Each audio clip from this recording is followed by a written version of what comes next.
Ever take a swim that bites back, kiddies? Tonight, a lake trip turns slimy in the Raft.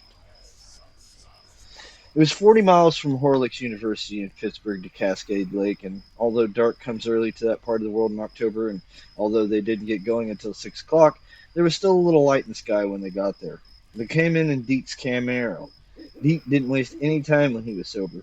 After a couple of beers, he made that Camaro walk and talk. He had hardly brought the car to a stop at the pole fence between parking lot and the beach before he was out and pulling off his shirt. His eyes were scanning the water for the raft. Randy got out of the shotgun seat a little reluctantly. This had been his idea, true enough, but he had never expected Deke to take it seriously. The girls were moving around in the back seat, getting ready to get out. Deke's eyes scanned the water restlessly, side to side. Sniper's eyes, Randy thought uncomfortably, and then fixed on a point. "It's there!" he shouted, slapping the hood of the Camaro. "Just like you said, Randy. Hot damn! Last one in's a rotten egg." "Deke," Randy began, resetting his glasses on his nose. But that was all he bothered with, because Deke was vaulting the fence and running down the beach, not looking back at Randy or Rachel or Laverne, only looking out at the raft, which was anchored about 50 yards out on the lake. Randy looked around as if to apologize to the girls for getting him into this, but they were looking at Deke. Rachel looking at him was all right. Rachel was Deke's girl, but Laverne was looking at him too, and Randy felt a hot, momentary spark of jealousy that got him moving. He peeled off his own sweatshirt, dropped it beside Deke's, and hopped the fence. "Randy!" Laverne called, and he only pulled his arm forward through the gray twilight October air in a come-on gesture, hating himself little for doing it. She was unsure now, perhaps ready to cry it off. The idea of an October swim in a deserted lake wasn't just part of a comfortable, well-lighted bull session in the apartment he and Deke shared anymore. He liked her, but Deke was stronger, and damned if she didn't have the hots for Deke, and damned if it wasn't irritating. Deke unbuckled his jeans, still running, and pushed them off his lean hips. He somehow got out of them all the way without stopping, a feat Randy could not have duplicated in 1,000 years. Deke ran on, now only wearing bikini briefs, the muscles in his back and buttocks working gorgeously. Randy was more than aware of his own skinny shanks as he dropped his Levi's and clumsily shook them free of his feet. With Deke, it was ballet; with him, burlesque. Deke hit the water and bellowed, "Cold, mother of Jesus!" Randy hesitated, but only in his mind, where things took longer. That water is 45 degrees, 50 at most, his mind told him. Your heart could stop. He was pre-med. He knew that was true. But in the physical world, he didn't hesitate at all. He leaped it, and for a moment his heart did stop, or seemed to. His breath clogged in his throat, and he had to force a gasp of air into his lungs as all the submerged skin went numb. "This is crazy," he thought, and then, but it was your idea, Poncho. He began to stroke after Deke. The two girls looked at each other for a moment. Laverne shrugged and grinned. "If they can, we can," she said, stripping off her Lacoste shirt to reveal an almost transparent bra. "Aren't girls supposed to have an extra layer of fat?" Then she was over the fence and running for the water, unbuttoning her cords. After a moment, Rachel followed her, much as Randy had followed Deke. The girls had come over to the apartment at mid-afternoon. On Tuesdays at 1 o'clock was the latest class any of them had. Deke's monthly allotment had come in. One of the football mad alums, the players called them angels, saw that he got 200 a month in cash, and there was a case of beer in the fridge and a new Night Ranger album on Randy's battered stereo. The four of them sat almost pleasantly oiled. After a while, the talk had turned to the end of the long Indian summer they had been enjoying. The radio was predicting flurries for Wednesday. Laverne had advanced the opinion that weathermen predicting snow flurries in October should be shot, and no one had disagreed. Rachel said that summers had seemed to last forever when she was a girl, but now that she was an adult, a doddering senile 19, Deke joked, and she kicked his ankle, they got shorter every year. "It seemed like I spent my life out at Cascade Lake," she said, crossing the decayed kitchen linoleum to the icebox. She peered in, found an Iron City light which had now thickly festooned with mold. Randy was a good student, and Deke was a good football player, but neither of them was worth a fart and a noisemaker when it came to housekeeping, and appropriated it. "I can still remember the first time I managed to swim all the way out to the raft. I stayed there for damn near 2 hours, scared to swim back." She sat down next to Deke and put an arm around her. She smiled, remembered, and Randy suddenly thought she looked like someone famous or semi-famous. He couldn't quite place the resemblance. It would come to him later, under less pleasant circumstances. "Finally, my brother had swum out and towed me back to an inner tube. God, he was mad. And I had a sunburn like you wouldn't believe." "The raft's still out there," Randy said, mostly to say something. He was aware that Laverne had been looking at Deke again. Just lately, it seemed like she looked at Deke a lot. And now she looked at him. It's almost Halloween, Randy. Cascade Beach has been closed since Labor Day. Raft's probably still out there, though, Randy said. We were on the other side of the lake in genealogy field trip about 3 weeks ago, and I saw it then. It looked like, he shrugged, a little bit of a summer that someone had forgot to clean up and put away in the closet until next year. He thought they would laugh at that, but no one did, not even Deke. Just because it was there last year don't mean it's still there, Laverne said. I mentioned it to a guy, Randy said, finishing his own beer. Billy DeLoise. Do you remember him, Deke? Deke nodded. Played second string till he got hurt. Yeah, I guess so. Anyway, he comes from out that way, and he said the guys who own the beach never take it in until the lake's almost ready to freeze. Just lazy, at least. That's what he said. He said that some year they'd wait too long and it'd just get ice locked. He fell silent, remembering how the raft had looked, anchored out there on the lake, a square of bright white wood and all that bright blue autumn water.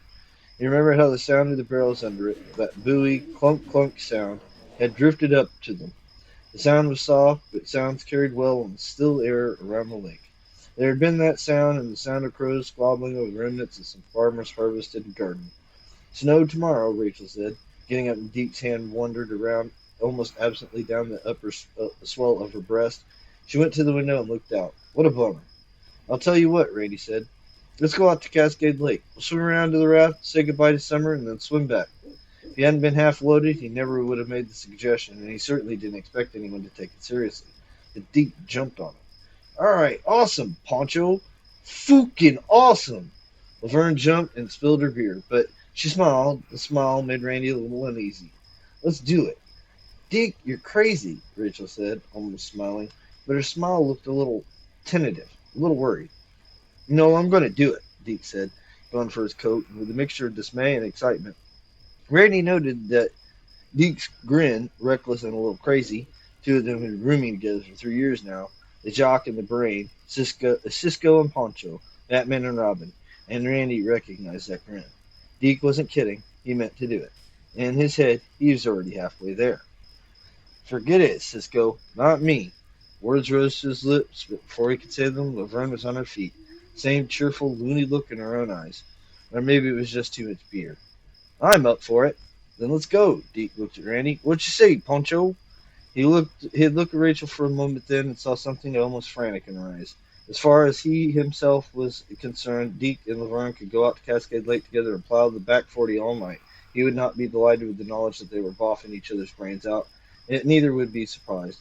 But that look in the other girl's eyes, that haunted look, oh, Cisco, Randy cried. Oh, Poncho, Deke cried back, delighted. They slapped palms.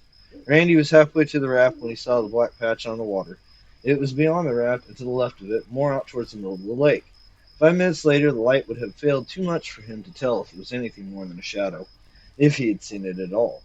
Oil slick? He thought, still pulling hard through the water, faintly aware of the girl splashing behind him. But what would an oil slick be doing on an October deserted lake? And it was oddly circular, small, surely no more than 5 feet in diameter. Woo! Deke shouted again, and Randy looked toward him. Deke was climbing the ladder on the side of the raft, shaking off water like a dog. How you doing, Poncho? Okay, he called back, pulling harder. It wasn't as bad as he thought it might be, but not once you got in and got moving.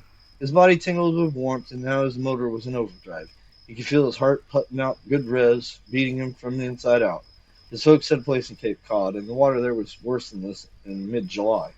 You think it's bad now, Poncho? Wait till you get out, Deke yelled gleefully. He was hopping up and down, making the raft rock, rubbing his body. Randy forgot about the oil slick until his hands actually grasped the rough, white-paneled wood of the ladder on the shore side. Then he saw it again. It was a little closer, a round dark patch in the water, like a big mole rising and falling on the mild waves. When he had first seen it in the patch, it had been maybe 40 yards from the raft. Now it was only half that distance. How can that be? How? Then he came out of the water, and the cold air bit his skin. Bit even harder than the water had when he first dived in. Oh, shit! He yelled, laughing, shivering in his jockey shorts. Poncho, you seen King Big Asshole, Deke said happily. He pulled Randy up. Cold enough for you? You sober yet? I'm sober. I'm sober. He began to jump around as Deke had done, clapping his arms across his chest and stomach and the necks. and then turned to look at the girls. Rachel had pulled ahead of Laverne, who was doing something that looked like a dog paddle performed by a dog with bad instincts. You ladies okay? Dope bellowed. Go to hell, Macho City, Laverne called, and Deke broke up again. Randy glanced to his side and saw the odd, dark circular patch was even closer. 10 yards now and still coming. They floated on the water, round and regular, like the top of a large steel drum. But the linear way it rode, swells, made it clear that it was not the surface of a solid object. Fear, directionless but powerful, suddenly seized him. Swim! He shouted at the girls and bent down to grasp Rachel's hands as she reached the ladder. He hauled her up. She bumped her knee hard. He heard the thud clearly. Ow! Hey! What? Laverne was still 10 feet away. Randy glanced to the side again and saw the round thing nosily off side of the raft. The thing was as dark as oil, but he wasn't sure it wasn't oil. Too dark, too thick, too even. Randy, that hurt. What are you doing? Being fun? Laverne, swim! Now it wasn't just fear. Now it was terror. Laverne looked up, maybe not hearing the terror, but at least hearing the urgency. She looked puzzled, but she dog paddled faster, closing the distance to the ladder. Randy, what's wrong with you? Deke asked. Randy looked to his side again and saw the thing fold itself around the raft's square corner. For a moment, it looked like a Pac-Man image with its mouth open to eat electronic cookies. Then it slipped all the way around the corner and began to slide along the raft, one of its edges now straight. Help me get her up, Randy grunted to Deke and reached for her hand. Quick! Deke shrugged good-naturedly and reached for Laverne's other hand. They pulled her up and onto the raft's board surface bare seconds before the black thing slid by the ladder, its sides dimpling as it slipped past the ladder's uprights. Randy, have you gone crazy? Laverne was out of breath, a little frightened. Her nipples were clearly visible through the bra. They stood out in cold, hard points. That thing, Randy said, pointing. Deke, what is it? Deke spotted it. It had reached the left-hand corner of the raft. It drifted off a little to one side, reassuming its round shape. It simply floated there. The four of them looked at it. Oil slick, I guess, Deke said. You really racked my knee, Rachel said, glancing at the dark thing on the water and then back at Randy. It's not an oil slick, Randy said. Do you ever see a round oil slick? That thing looks like a checker. I've never seen an oil slick at all, Deke replied. He was talking to Randy, but he was looking at Laverne. Laverne's panties were almost as transparent as her bra. The delta of her sex sculpted neatly in silk, each buttock a taut crescent. I don't even believe in them. I'm from Missouri. I'm going to bruise, Rachel said, with anger had gone out of her voice. She had seen Deke looking at Laverne. God, I'm cold, Laverne said. She shivered prettily. It went for the girls, Randy said. Come on, Pancho, I thought you said you got sober. It went for the girls, she repeated stubbornly, and thought, no one knows we're here. No one at all. Have you even seen an oil slick, Pancho? He had put his arm around Laverne's bare shoulders in the same almost absent way that he had touched Rachel's breast earlier that day. He wasn't touching Laverne's breast, yet, not yet anyway, but his hand was close. Randy found he didn't care much, one way or the other. That black circular patch on the water, he cared about that. I saw one on the Cape 4 years ago, he said. We all pulled birds out of the surf and tried to clean them off. Ecological, Pancho, Deke said approvingly. Mucho ecological, I think. Randy said it was just this big sticky mess all over the water, and streaks and big smears. It didn't look like that. It wasn't, compact. It looked like an accident, he wanted to say. That thing doesn't look like an accident. It looks like it's on purpose. I want to go back now, Rachel said. She was still looking at Deke and Laverne. Randy saw a dull hurt in her face. He doubted if she knew it showed. So go, Laverne said. There was a look on her face, the clarity of absolute triumph, Randy thought, and he thought seemed pretentious. It almost seemed exactly right. The expression was not exactly aimed. It wasn't not aimed precisely at Rachel, but neither was Laverne trying to hide it from the other girl. She moved a step closer to Deke. A step was all there was. Now their hips touched lightly. For one brief moment, Randy's attention passed from one thing floating on the water and focused on Laverne with almost exquisite hate. Although he had never hit a girl, in that one moment he could have hit her with real pleasure. Not because he loved her. He had been a little infatuated with her, yes, and more than a little horny for her, yes, and a lot jealous when she began to come on to Deke back at the apartment, oh yes. But he wouldn't have brought a girl he actually loved within 15 miles of Deke in the first place. But because he knew that expression on Rachel's face, how that expression felt inside. I'm afraid, Rachel said. Of an oil slick? Vern asked incredulously and then laughed. The urge to hit her swept across Randy again, to just swing a big roundhouse open-handed blow through the air to wipe that look of half hauteur from her face and leave a mark on her cheek that would bruise in the shape of a hand. Let's see you swim back then, Randy said. Laverne smiled indulgently at him. I'm not ready to go, she said, as if explaining to a child. She looked up at the sky, then at Deke. I want to watch the stars come out. Rachel was a short girl, pretty, but in a gamine, slightly insecure way that made Randy think of New York girls. He saw them hurrying to work in the morning, wearing their smartly tailored skirts with slits in the front up one side, wearing that same look of slightly neurotic prettiness. Rachel's eyes always sparkled, but it was hard to tell if it was good cheer that went on that lively look or just free-floating anxiety. Deke's taste usually ran more to tall girls with dark hair and sleepy, slow eyes, and Randy saw it was now over between Deke and Rachel, whatever there had been, something simple and maybe a little boring on his part, something deep and complicated and probably painful on hers. It was over so cleanly and suddenly that Randy almost heard the snap, a sound like dry clothing broken over a knee. He was a shy boy, but he moved to Rachel now and put an arm around her. She glanced up at him briefly, her face unhappy but grateful for his gesture, and he was glad he had improved the situation for her a little. A similarity bobbed into his mind again, something in her face, her looks. He first associated it with TV game shows, then with commercials for crackers or wafers or some damn thing. It came to him then. She looked like Sandy Duncan, the actress who played in the revival of Peter Pan on Broadway. What is that thing? She asked. Randy, what is it? I don't know. He glanced at Deke and saw Deke looking at him with a familiar smile that was more lovingly familiar than contempt, but the contempt was there too. Maybe Deke didn't even know it, but it was. The expression said, here goes old worrywart Randy pissing in his diddles again. It was supposed to make Randy mumble an additional, it's probably nothing, don't worry about it, it'll go away, something like that. He didn't. Deke smiled. The black patch on the water scared him. That was the truth. Rachel stepped away from Randy and knelt prettily on the corner of the raft closer to the thing, and for a moment she triggered on an even clearer memory association. The girl on the white rock labels. Sandy Duncan on the white rock labels. His mind amended. Her hair, closely cropped, slightly coarse blonde, lay wetly against her finely shaped skull. He could see goosebumps on her shoulder blades above the white band of her bra.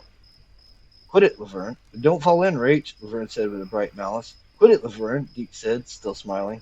Randy looked from them, standing in the middle of the raft, their arms loosely around each other's waists, hips touching lightly, and back at Rachel. Alarm raced down his spine and out through his nose like fire. The black patch had halved the distance between it and the corner of the raft where Rachel was kneeling and looked at it. It had been 6 or 8 feet away before. Now the distance was 3 feet or less, and he saw a strange look in her eyes, a round blankness that seemed queerly like the round blankness of the thing in the water.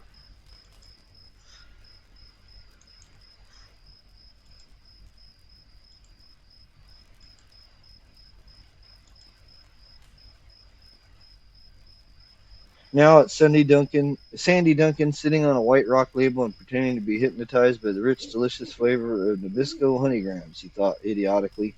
Feeling his heart speed up as it had in the water, he called out, Get away from there, Rachel! Then everything happened very fast. Things happened with the rapidity of fireworks going off, and yet he saw and heard each thing with perfect hellish clarity. Each thing seemed caught in its own little capsule. Laverne laughed. On the quad at a bright afternoon hour, it might have sounded like any college girl's laugh, but out here in the growing dark, it sounded like the airy cackle of a witch making magic in a pot. Rachel, maybe you better get, Deke said, but she interrupted him, almost surely for the first time in her life, and indubitably for the last. It has colors, she cried in a voice of utter trembling wonder. Her eyes stared at the black patch on the water with black rapture, and for just a moment Randy thought he saw what she was talking about. Colors, yeah, colors, swirling in rich, inward turning spirals. Then they were gone. They were only dull, lustrous black again. Such beautiful colors. Rachel! She reached for it, out and down, her white arm marbled with goose flesh, her hand held out to it, meaning to touch. He saw she had bitten her nails ragged. Ray! She sensed the raft tilt in the water as Deke moved towards them. He reached for Rachel at the same time, meaning to pull her back, dimly aware that he didn't want Deke to be the one to do it. Then Rachel's hand touched the water, her forefinger only, sending out one delicate ripple in a ring, and the black pad surged over it. Randy heard her gasp in air. Suddenly the blankness left her eyes. What replaced it was agony. The black, vicious substance ran up her arm like mud, and under it Randy saw her skin dissolving. She opened her mouth and screamed. At the same moment, she began to tilt outward. She waved her other hand blindly at Randy, and he grabbed for it. Their fingers brushed. Her eyes met his, and she looked hellishly like Sandy Duncan. Then she fell outward and splashed into the water. Black Thing floated over the spot where she had landed. What happened? Laverne was screaming behind him. What happened? Did she fall in? What happened to her? Randy made it to dive in after her, and Deke pushed him backward with casual force. No, he said in a frightening voice that was utterly unlike Deke. All three of them saw her flail to the surface. Her arms came up, waving. No, not arms. One arm. The other was covered with a black membrane that hung in flaps and folds from something red and knitted with tendons, something that waved aimlessly in the dark. She beat the water into a froth. Help! It hurts! Please help! It hurts! It hurts! It hurts! Randy had fallen when Deke pushed him. Now he had gotten from the boards of the raft and stumbled forward again, unable to ignore that voice. He tried to jump in, and Deke grabbed him, wrapping his big arms around Randy's thin chest. No, she's dead, he whispered harshly. Christ, can't you see that? She's dead, Poncho. Thick blackness suddenly poured across Rachel's face like a drape, and her screams were first muffled, then cut off entirely. Now the black stuff seemed to bind her in a crisscross ropes.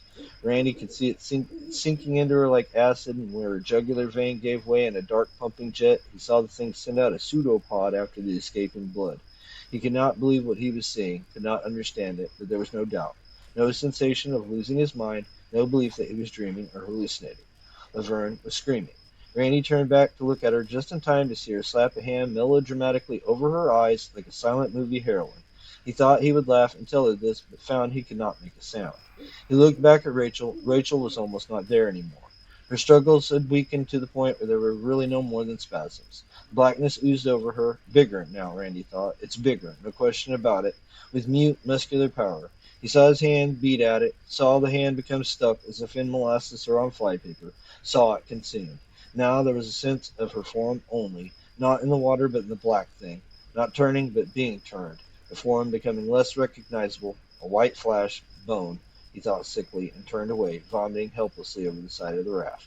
Laverne was still screaming, then there was a dull whap, and she stopped screaming and began to snivel. He hit her, Randy thought. I was going to do that, remember? He stepped back, wiping his mouth, feeling weak and ill and scared. So scared he could think only one tiny wedge of his mind. Soon he would begin to scream himself. Then Deke would have to slap him. Deke wouldn't panic. Oh no, Deke was hero material for sure.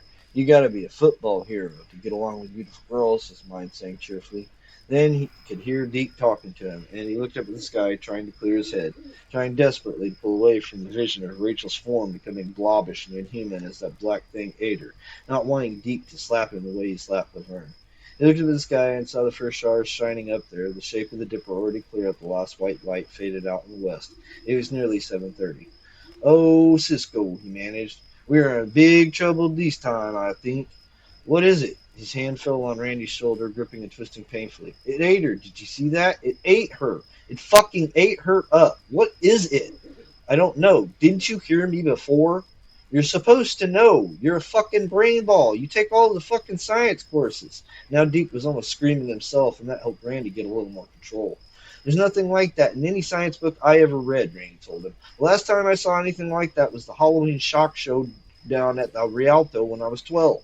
The thing had regained its round shape now. It floated on the water 10 feet from the raft. It's bigger, Laverne moaned. When Randy had first seen it, he had guessed its diameter about 5 feet. Now it had to be about at least 8 feet across. It's bigger because it ate Rachel, Laverne cried and began to scream again. Stop that, I'm going to break your jaw, Deke said, and she stopped, not all at once, but winding down the way a record does when someone turns off the juice without taking the needle off the disc. Her eyes were huge things. Deke looked back at Randy. You all right, Poncho? I don't know. I guess so. My man. Deke tried to smile, and Randy saw with some alarm that he was succeeding. Was some part of Deke enjoying this? You don't have any idea what it might be? Randy shook his head. Maybe it was an oil slick, after all, or had been until something happened to it. Maybe cosmic rays had hit it in a certain way, or maybe Arthur Godfrey had pissed atomic bisquick all over it. Who knew? Who could know? But can we swim past it, do you think? Deke persisted, shaking Randy's shoulder. No! Laverne shrieked. Stop it or I'm going to smoke you, Laverne, Deke said, raising his voice again. I'm not kidding. You saw how fast it took Rachel, Randy said. Maybe it was hungry then, Deke answered. Maybe now it's full. Randy thought of Rachel kneeling there on the corner of the raft, so still and pretty in her bra and panties, and felt his gorge rise again. You try it, he said to Deke. Deke grinned humorously. Oh, Poncho. Oh, Cisco. I want to go home, Laverne said in a furtive whisper. Okay? Neither of them replied. So we wait for it to go away, Deke said. It came, it'll go away. Maybe. Deke looked at him, his face full of fierce concentration in the gloom. Maybe? What's this maybe shit? We came, it came. I saw it come, like it smelled us. If it's full, like you say, it'll go, I guess. If it still wants a chow, he shrugged. Deke stood thoughtfully, head bent. His short hair was dripping a little. We wait, he said. Let it eat fish. 15 minutes passed, they didn't talk. It got colder. It was maybe 50 degrees, and all three of them were in their underwear. After the first 10 minutes, Randy could hear the brisk, intermittent clickety clank of his teeth. Laverne had tried to move next to Deke, but he pushed her away, gently but firmly enough. Let me be for now, he said. So she sat down, arms crossed over her breast, hands cupping her elbows, shivering. She looked at Randy, her eyes telling him he'd come back, put his arm around her. It was okay now. He looked away instead, back at the dark circle on the water. It just floated there, not coming any closer, but not going away either. He looked towards the shore, and there was the beach, a ghostly white crescent that seemed to float. The trees behind it made a dark, bulking horizon line. He thought he could see Deke's Camaro, but he wasn't sure. We just picked up and went, Deke said. That's right, Randy said. Didn't tell anyone. Nope. So no one knows we're here. Nope. Stop it, Laverne shouted. Stop it, you're scaring me. Shut your pie hole, Deke said absently. Randy laughed in spite of himself. No matter how many times Deke said that, it always slew him. We had to spend the night out here, we do. Somebody will hear us yelling tomorrow. We're hardly in the middle of Australian outback, are we, Randy? Randy said nothing. Are we? You know where we are, Randy said. You know as well as I do. We turned off Route 41. We came up 8 miles back road. Cottages every 50 feet. Summer cottages. This is October. They're empty. A whole fucking bunch of them. We got here and you had to drive around the damn gate. No trespassing signs every 50 feet. So, a caretaker, Deke was sounding a little pissed now, a little off balance, a little scared. For the first time tonight, for the first time this month, this year, maybe for the first time in his whole life, now there was an awesome thought. Deke losing his fear cherry. Randy was not sure it was happening, but he thought maybe it was, and he took a perverse pleasure in it. Nothing to steal, nothing to vandalize, he said. If there's a caretaker, he probably pops by here on a bi-monthly basis. Hunters. Next month, yeah, Randy said, and shut his mouth with a snap. He had also succeeded in scaring himself. Maybe it'll leave us alone, Vern said. Her lips made a pathetic, loose little smile. Maybe it'll just, leave us alone. Deke said, maybe pigs will. It's moving, Randy said. Laverne leaped to her feet. Deke came to where Randy was, and for a moment the raft tilted, scaring Randy's heart into a gallop and making Laverne scream again. Then Deke stepped back a little, and the raft stabilized with the left corner of it as they finished the shoreline, dipped down slightly more than the rest of the raft. It came with an oily, frightening speed, and as it did, Randy saw the colors Rachel had seen. Fantastic reds and yellows and blues spiraling across an ebony surface like a limp plastic or dark like Nahagide. It rose and fell with the waves and then changed colors, making them swirl and bloom. Randy realized he was going to fall over right into it. He could feel himself tilting out. With the last of his strength, he brought his right fist up to his own nose. A gesture of a man stifling a cough, only a little high and a little hard. His nose flared with pain. He felt blood run warmly down his face. Then he was able to step back, crying out, "Don't look at it, Deke! Don't look at it! The colors make you loopy!" "It's trying to get under the raft," Deke said grimly. "What's this shit, Poncho?" Randy looked. He looked very carefully. He saw the thing muzzling the side of the raft, flattening to a shape like half a pizza. For a moment it seemed to be piling up there, thickening, and he had an alarming vision of it piling up enough to run onto the surface of the raft. Then it squeezed under. He thought he heard a noise for a moment, a rough noise, like a roll of canvas being pulled through a narrow window, but that might have only been nerves. "Did it go under?" Laverne said, and there was something oddly nonchalant about her tone, as if she were trying with all her might to be conversational, but she was screaming too.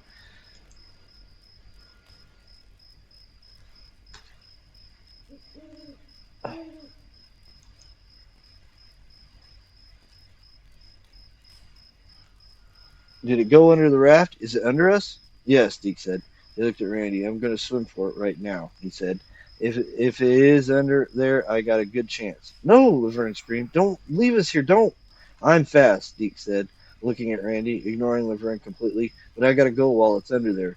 Randy's mind felt as if it was whizzing along at Mach 2, in a greasy, nauseated way as it was exhilarating, like the last few seconds before you puke into the slipstream of a cheap carnival ride. There was time to hear the barrels under the raft chunking hollowly together, time to hear the leaves on the trees beyond the beach rapidly drying in a little puff of wind, time to wonder why he had gone under the raft. Yes, he said to Deke, but I don't think you'll make it. I'll make it, Deke said, and started towards the edge of the raft. He got 2 steps and then stopped. His breath had been speeding up, his brain getting his heart and lungs ready to swim fastest 50 yards of his life, and now his breath stopped like the rest of him, simply stopped in the middle of an inhale. He turned his head, and Randy saw the cords in his neck stand out. Haunch! He said in an amazing choked voice, and then began to scream. He screamed with amazing force, great baritone bellows that splintered up towards the wild soprano levels. They were loud enough to echo back from the shore its ghostly half notes. At first Randy thought he was just screaming, and then he realized it was a word. No, 2 words. 2 words over and over. My foot! Deke was screaming. My foot! My foot! My foot! Randy looked down. Deke's foot had taken an oddly sunken look. The reason was obvious, but Randy's mind refused to accept it at first. It was too impossible, too insanely grotesque. As he watched, Deke's foot was being pulled down between 2 of the boards that made up the surface of the raft. Then he saw the dark shine of the black thing beyond the heel and the toes, dark shine alive with swirling, malevolent colors. The thing had his foot. My foot! Deke screamed as if to confirm this elementary deduction. My foot! Oh, my foot! My foot! He had stepped on one of the cracks between the boards. Step on a crack, break your mother's back, Randy's mind gibbering. And the thing had been down there. The thing had. Pull! He screamed back suddenly. Pull, Deke! God damn it, pull! What happened? Laverne hollered, and Randy realized dimly that she wasn't just shaking his shoulder. She had sunken her spade-shaped fingernails into them like claws. She was going to be absolutely no help at all. He drove an elbow into her stomach. She made a barking, coughing noise and sat down on her fanny. He leaped into Deke and grabbed one of Deke's arms. It was as hard as Kakara marble, every muscle standing out like the rib of a sculpted dinosaur skeleton. Pulling Deke was like trying to pull a big tree out of the ground by the roots. Deke's eyes were turned up towards the royal purple of the post-dust sky, glazed and unbelieving, and still he screamed, screamed, screamed. Randy looked down and saw that Deke's foot had now disappeared into the cracks between the boards up to the ankle. That crack was perhaps only a quarter of an inch wide, surely no more than half an inch, but his foot had gone into it.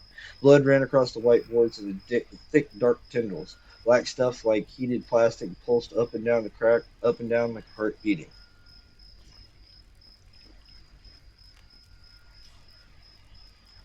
Gotta get him out. Gotta get him out. Gotta get him out quick, or we're never gonna get him out at all.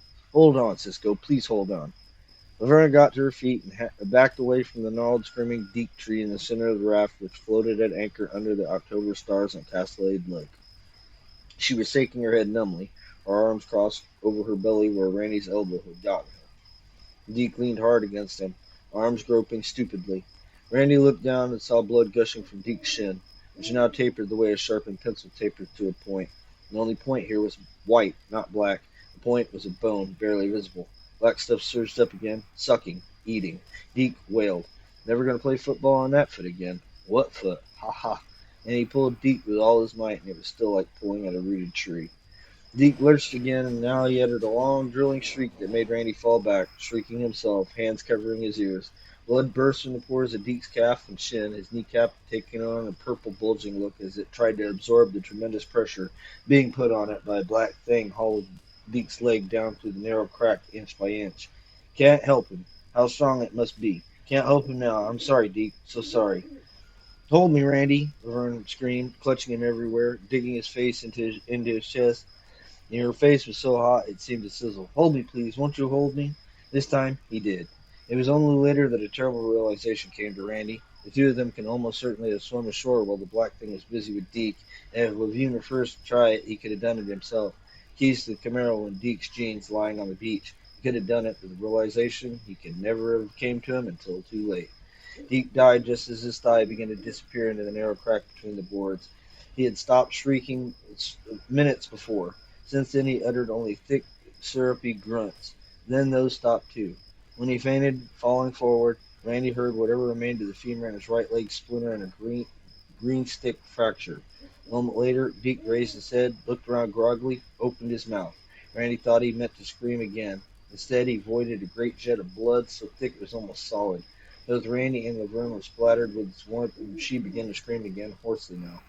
"Ooh!" she cried, her face twisted in half-mad revulsion. "Ooh! Blood! Ooh! Blood! Blood!" She rubbed at herself and only succeeded in smearing it around. Blood was pouring from Deke's eyes, coming with so much force they had bugged out almost comically with the force of the hemorrhage. Randy thought, talk about vitality. Christ, look at that. He's like a goddamn human fire hydrant. God, God, God. Blood streamed from both Deke's ears. His face was hideous purple turnip, swelled shapelessly with the hydrostatic pressure of some unbelievable reversal. It was the face of a man being clutched in a bear hug of a monstrous and unknowable force. And then, mercifully, it was over. Deke collapsed forward again, his hair hanging down on the Raft's bloody boards, and Randy saw with sickish amazement that even Deke's scalp had bled. Sounds from under the raft, sucking sounds. Then that was when it occurred that his tottering, overloaded mind that he could swim for it and stand a good chance at making it. But Laverne had gotten heavy in his arm, ominously heavy. He looked at her slack face, rolled back an eyelid to disclose only white, and knew that she had not fainted but fallen in a state of shocked unconsciousness. Randy looked at the surface of the raft. He could lay her down, of course, but the boards were only a foot across. There was a diving platform attached to the raft in the summertime, but that at least had been taken down and stored somewhere. Nothing left but the surface of the raft itself, 14 boards, each a foot wide and 20 feet long. No way to put her down without laying her conscious body across any number of those cracks. Step on a crack, break your mother's back. Shut up. Then, tremendously, his mind whispered, do it anyway. Put her down and swim for it. But he did not. He could not. An awful guilt rose in him at the thought. He held her, feeling the soft, steady drag on his arms and back. She was a big girl. Deke went down. Randy held Laverne in his aching arms and watched it happen. He did not want to, and for long seconds, that might even have been minutes, he turned his face away entirely. But his eyes always wandered back. With Deke dead, it seemed to go faster. The rest of his right leg disappeared, his left leg stretching out further and further until Deke looked like a one-legged ballet dancer doing an impossible split. There was a wishbone crack of his pelvis, and then as Deke's stomach began to swell ominously with new pressure, Randy looked away for a long time, trying not to hear the wet sounds, trying to concentrate on the pain in his arms. He could maybe bring her around, he thought, but for the time being it was better to have the throbbing pain in his arms and shoulders. It gave him something to think about.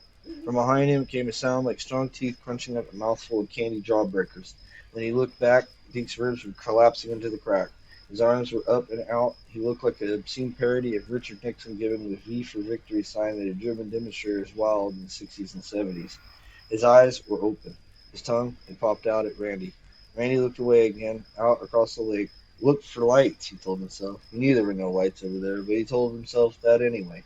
Look for lights over there. Somebody's got to be staying this week in this place full of foliage. Shouldn't miss it. Bring your Nikon, folks. Back home, we're going to love this slide. But when he looked back, Deke's arms were straight up. He wasn't Nixon anymore. Now he was a football ref signaling the extra point had been good. Deke's head appeared to be sitting on the boards. His eyes were still open, his tongue still out. "Oh, Cisco," Randy muttered and looked away again. His arms and shoulders were streaking now, but still he held her in his arms. He looked at the far side of the lake. The far side of the lake was dark. Stars unrolled across the black sky. A spill of cold milk somehow suspended high in the air. Minutes passed. He'll be gone now. You can look now. Okay, yeah, all right. But don't look. Just to be safe, don't look. Agreed? Agreed. Most definitely. So we'll all say, all of us. Till he looked anyway, and just in time to see Deke's fingers being pulled down. They were moving, probably the motion of the water under the raft being transmitted to the unknowable thing which had caught Deke, and that motion was then being transmitted to Deke's fingers. Probably. But it looked to Randy as if Deke was waving to him. The Cisco Kid was waving adios. For the first time he felt his mind give a sickening wrench. It seemed to cant the way the raft itself had canted when all four of them stood on the same side. It righted itself. Randy suddenly understood that madness. Real lunacy was perhaps not far away at all. Deke's football ring, all conference 1981, slid slowly up the third finger of his right hand. Starlight rimmed the gold and played in the minute gutters between the engraved numbers. 19 on one side of the Riverstone, 81 on the other. The ring slid off his finger. The ring was a little too big to fit through the crack, and of course it wouldn't squeeze. It lay there. It was all that was left of Deke now. Deke was gone. No more dark-haired girls with slow eyes. No more flicking Randy's bare rump with wet towel when Randy came out of the shower. No more breakaway runs from midfield with fans rising to their feet and bleachers and cheerleaders turning hysterical cartwheels along the sidelines. No more fast rides after dark in the Camaro with the thin Lizzie blaring. The boys are back in town, out on the date deck. No more Cisco Kid. There was that faint rasping noise again, a roll of canvas being pulled slowly through the slit of a window. Randy was standing with his bare feet on the boards. He looked down and saw the cracks on either side of both feet suddenly filled with slick darkness. His eyes bulged. He thought of the way the blood had come spraying through Deke's mouth and almost solid rope, the way Deke's eyes had bugged out as if on springs, his hemorrhages caught by hydrostatic pressure pulped his brain. It smells me. It knows I'm here. Can it come up? Can it get up through the cracks? Can it? Can it? He stared down, unaware of Lavern's limp weight now, fascinated by the enormity of the question, wondering what the stuff would feel like when it flowed over his feet, when it hooked into him. The black shininess humped up almost the edge of the cracks. Randy rose on tiptoes without being at all aware he was doing it. And then it went down. That canvasy slithering resumed, and suddenly Randy saw it on the water again, a great dark mole, now perhaps 15 feet across. It rose and fell with mild wavelets, rose and fell, rose and fell. And when Randy began to see the colors pulsing evenly across it, he tore his eyes away. He put Laverne down, and as soon as his muscles unlocked, his arms began to shake wildly. He let them shake. He knelt beside her, her hair spread across the whiteboards in an irregular dark fan. He knelt and watched that dark mole on the water, ready to yank her up again if he showed any signs of moving. He began to slap her lightly, first one cheek and then the other, back and forth, like a second, trying to bring the fighter around. Laverne didn't want to come around. Laverne didn't want to pass go and collect $200 or take a ride on the reading. Laverne had seen enough.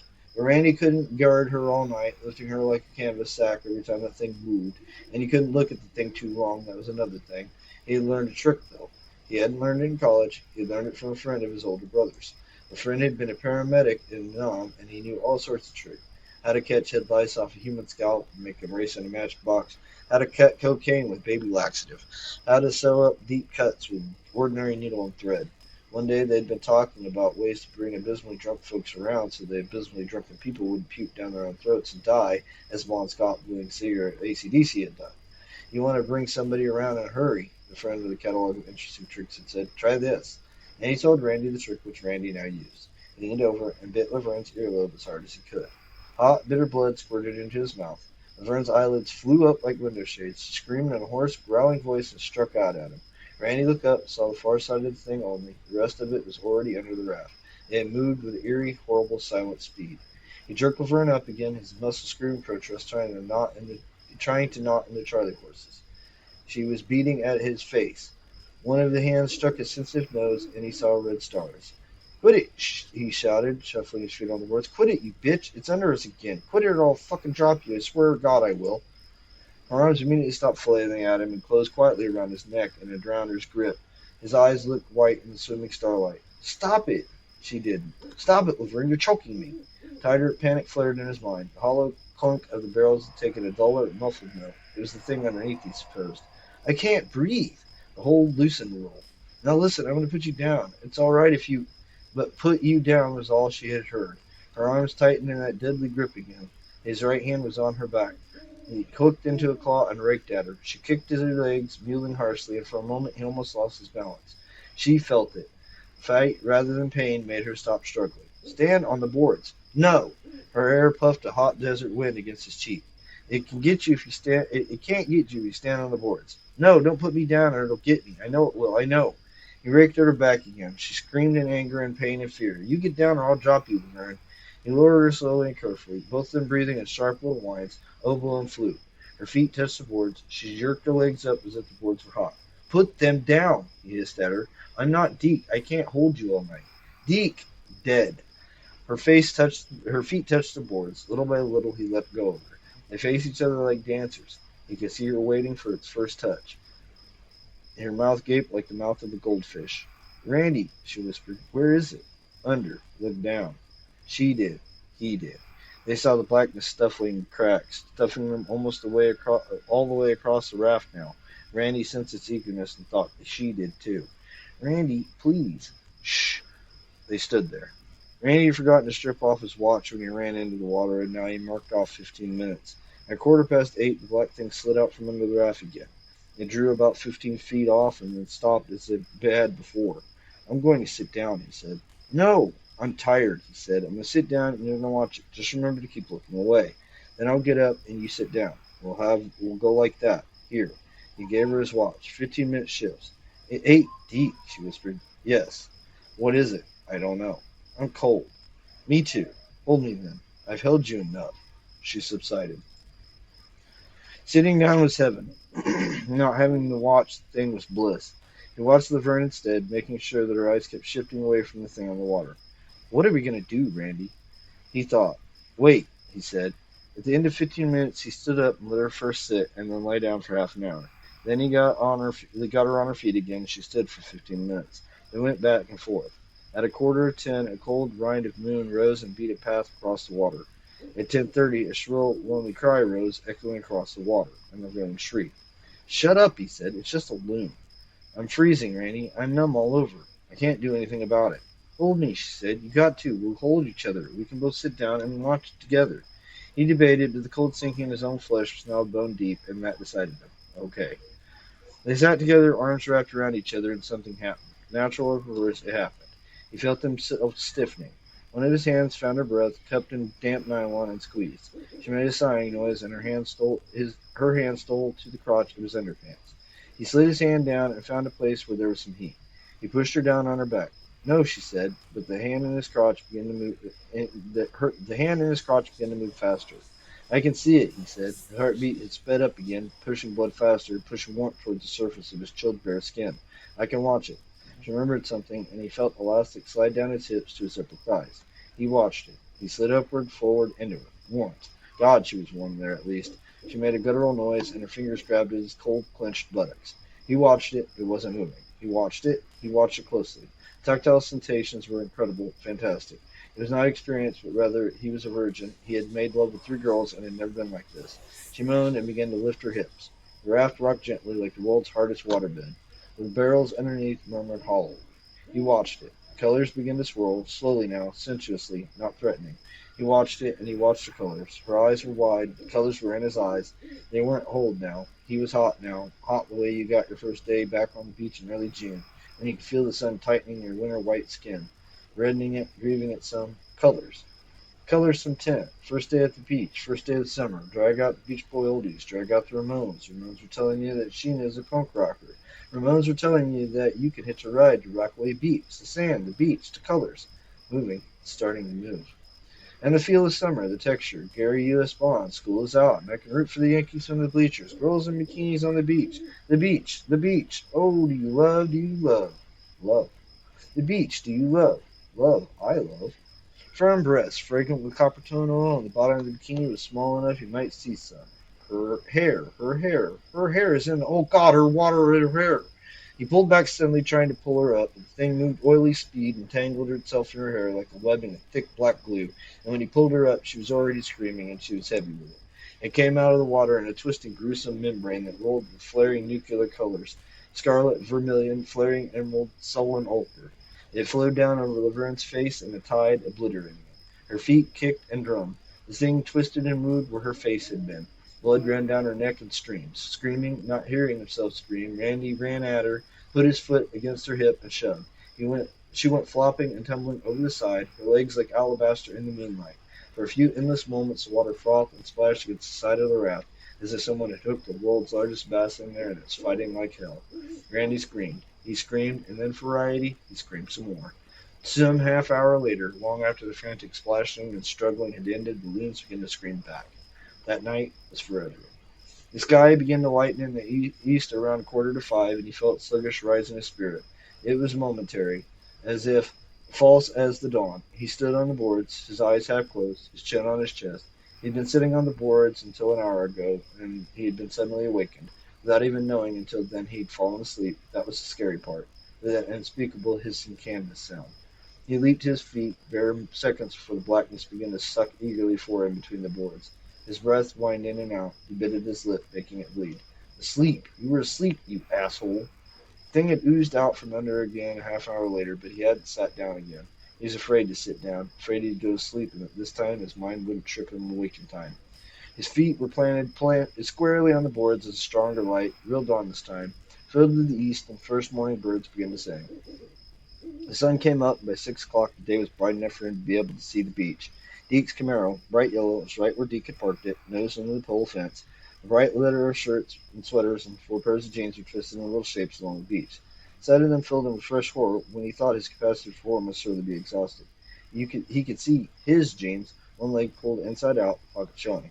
His jeans looked so safe lying there in the sand, just waiting for him to come along and pull the inside out leg back through it so it was right. Grasping the pocket as he did so, the change wouldn't fall out. He could almost feel them whispering up his legs. He could feel himself buttoning the brass button above the fly. Do you love? Yes, I love. He looked left, and there it was, black around his checker, floating lightly. Colors began to swirl across the tide, and he looked quickly away. Go home, he croaked. Go home or go to California and find a Roger Corman movie to audition for. Plane droned somewhere far away, and he fell into a dozing fantasy. We're reporting missing the 4 of us. The search spreads outward for Horlicks. A farmer remembers being passed by a yellow Camaro, glowing like a bat out of hell. Search centers in the Cascade Lake area. Private pilots volunteered to do a quick aerial search, and one guy, one guy buzzing the lake in his Beechcraft twin Bonanza sees a kid standing naked on the raft. One kid, one survivor, one. He caught himself on the edge of toppling over and brought his fist into his nose again, screaming at the pain. The black thing arrowed at the raft immediately and squeezed underneath. It could hear, perhaps, or sense, or something. Randy waited. This time it was 45 minutes before it came out. His mind slowly orbited in the growing light. Do you love? Yes, I love rooting for the Yankees and the Catfish. Do you love the Catfish? I love the Route 66 remembers the Corvette George Maharis and the Corvette Martin Milner and the Corvette. Do you love the Corvette? Yes, I love the Corvette. I love Do You Love? So hot the sun is like a burning glass. It was her hair, and in the light I remember the best. The light, the summer light of afternoon. Randy was crying. He was crying because something new had been added now. Every time he tried to sit down, the thing slid under the raft. It wasn't entirely stupid then. It had either sensed or figured out that it could get him while he was sitting down. Go away. Randy wept at the great black mole floating on the water, 50 yards out, mockingly close. A squirrel was scampering back and forth on the hood of Deke's Camaro. Go away, please. Go anywhere. Let go. Leave me alone. I don't love you. The thing didn't move. Colors began to swirl across the visible surface. You do love me. Randy tore his eyes away and looked at the beach, looking for rescue, but there was no one there, no one at all. His jeans still lay there, one leg inside out, lighting a pocket showing. They no longer looked to him as if someone was going to pick them up. They looked like relics. He thought, if I had a gun, I would kill myself now. He stood on the raft. The sun went down. 3 hours later, the moon went up. Not long after that, the loons began to scream. Not long after that, Randy turned and looked at the black thing on the water. He could not kill himself, but perhaps the thing could fix it so there was no pain. Perhaps that's what the colors were for. Do you love? He looked for it, and it was there, floating, riding the waves. Sing with me, Randy croaked. I can root for the Yankees from the bleachers. I don't have to worry about teachers. I'm so glad that school is out. I'm going to sing and shout. The colors began to form and twist. This time Randy didn't look away. He whispered, Do you love? Somewhere, far across the empty lake, a loon screamed. That lake wasn't so refreshing, was it? Stray on dry land, ghouls, or you might get eaten.